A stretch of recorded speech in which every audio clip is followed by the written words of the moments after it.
Hello, movie friends, and welcome back. Today we are talking about The Batman.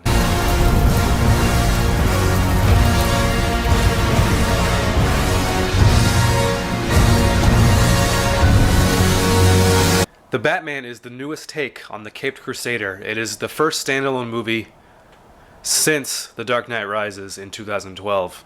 It is directed by Matt Reeves, who has also done the first Cloverfield, and then he did Dawn of the Planet of the Apes and War for the Planet of the Apes. This stars Robert Pattinson as the Batman. It also stars Zoe Kravitz, Jeffrey Wright, Colin Farrell, Paul Dano, Peter Sarsgaard, and many others. I'm going to start with the action in this one, and we will start with the Batman himself, or Vengeance, as he is referred to a lot in this movie. I don't actually think they say the word Batman out loud, as far as I can remember. I just remember Catwoman saying Vengeance a bunch of times, and the only time you really see Batman written down are on the letters that the Riddler is leaving around as his clues. I really enjoyed Robert Pattinson as the Batman. I don't have any complaints at all, and I don't have any super high praises for him. I just think he worked really well. He worked in the suit. The suit was really cool. I like the way they have kind of a batarang as the Batman symbol. You see that once or twice used for things other than just looks. And yeah, overall, I think he works really well as the Dark Knight. And as Bruce Wayne, you see very little Bruce Wayne in this movie. He is not the billionaire playboy as he is in other iterations. And that's okay. He is brand new to being the Batman in this movie. And you don't need to see him using all that money. He's still kind of tore up about his parents dying. And that's how you would be if your parents were killed. I mean, he is Vengeance. He's known as Vengeance. He's not just known as some guy that just spends his money on cars and girls. Next we have Zoe Kravitz as Catwoman, or Selina Kyle. I really liked her in this role. She fit really well and just felt like she had been playing this role for a long time. I'm glad as the character she wasn't like a villain like you see in The Dark Knight Rises, and they kind of have the back and forth where she's kind of an anti-hero. Just right away she works well with Batman and they get along, and I think they're a great duo, and I liked seeing them solve mysteries and cases throughout this. Jeffrey Wright is the newest human to play Jim Gordon. I don't believe he is yet Commissioner Gordon. I'm not going to spoil anything, or try not to in this review, but he works. It's just Jim Gordon. He's a mustached cop, and he's kind of subdued. You see him a lot in this, but it's just a lot of hey, what's that over there? I'm with Batman. Hey, where'd you go? Where'd Batman? Or Vengeance, because he doesn't say Batman ever. There are times where Jeffrey Wright super overacts, especially there's a scene where he's interrogating the Penguin, and just the way he yells is so bad, but it doesn't take away from the movie at all. It just didn't feel like it fit. It's kind of cheesy, but it made me laugh. Now, Paul Dano, he plays the Riddler in this flick. He's very intimidating, especially when he's actually in the Riddler costume, because he's wearing the bag over his head with the glasses, which I thought was a nice touch, because normally you see the over exaggerated glasses, but these were just regular lenses. He might have actually needed them to see. I wish you saw more of him though, because most of the stuff you see with him kind of reminds me of The Dark Knight. A lot of this movie does remind me of The Dark Knight, not in a bad way, because that's one of my favorite movies ever. But in The Dark Knight, you see the Joker, he'll record himself with other people and then send that to the news, and you see that on the news. That is a lot of the interactions you see in this movie with the Riddler, is him on FaceTime. There is a really cool scene during a funeral with him, but he's just on FaceTime. The opening scene does involve him, and that's probably top 1 or 2 best scenes. He is terrifying in that scene.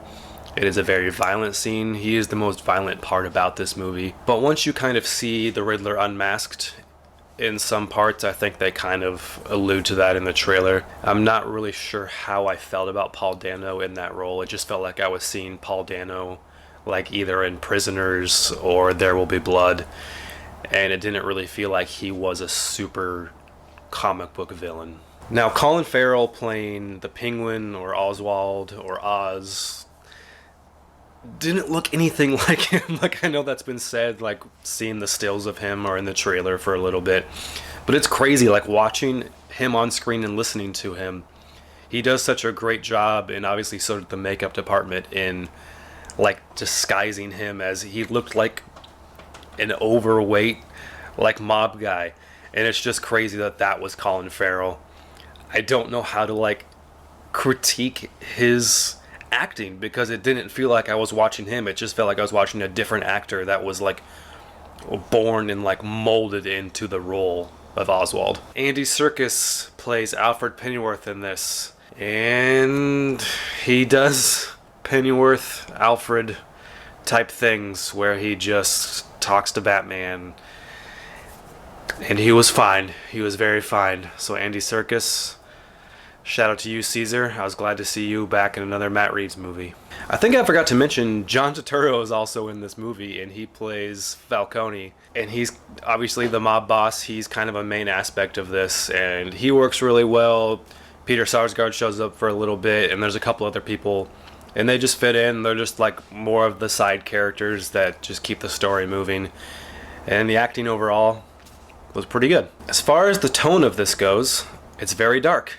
He is the Dark Knight, and this pushes the boundaries of PG-13, which I really, really liked about it, because you get the violence with the Riddler. I mean, you get the violence with the Batman when he's fighting thugs or whoever else he's fighting. And I'm glad it was really dark, because they kind of get dark in some of the Nolan trilogy stuff, but that felt like a more mainstream blockbuster movie that kind of does their little bit of, ooh, look how dark this is, and then he does all he can to hide blood. But in this, you do get to see blood, which is more realistic, which adds to the story. Does it add to the story? I mean, when you have people dying and getting bludgeoned, there's gonna be blood. This reminds me of like 3 different things. 2 of them are Batman related. Like, the detective aspect of it all really reminded me of the Arkham games, which I love. A lot of the scenes, the short little scenes between characters, reminded me a lot of the Dark Knight, which that's just the thing I'm always going to go back to, because that's what I grew up on. Obviously, that's from the comic books and shows and all of that growing up. It's just straight up Zodiac, but with the Batman, because you have the Riddler murdering people and leaving behind clues, and then Batman and Catwoman, who are like Jake Gyllenhaal and Robert Downey Jr. and Mark Ruffalo's characters, trying to solve these clues. And I think that made for a really awesome story, at least that aspect. The aspect I didn't really care for is a lot of it is political leaning, which I know Batman in general is political, because you have like Harvey Dent as the DA. It just felt a little over the head, like it was beating you with the political, and the Riddler was killing for political reasons, and it ties back into Bruce Wayne's parents and their political doings. And I'm not sure what I would want as that, but I think that added a lot of extra time to this 3-hour movie that wasn't really needed. Other aspects that I really enjoyed were the fighting. Those, once again, tied back into, they felt like the Arkham games. Like, when you're being surrounded, I just imagined myself pressing triangle to like react and hit the people behind you. It starts out with voiceover, and I believe it ends with voiceover with Bruce Wayne or the Batman. His voice, he definitely has a voice when he's doing that and while he's talking. That was a terrible Batman impersonation, but you get what I mean. I liked that we got voiceover from Batman. I've never seen that in a Batman movie. Or if I have, I forgot about it. As far as Gotham goes, this was a very, very cool Gotham. It was clearly New York City.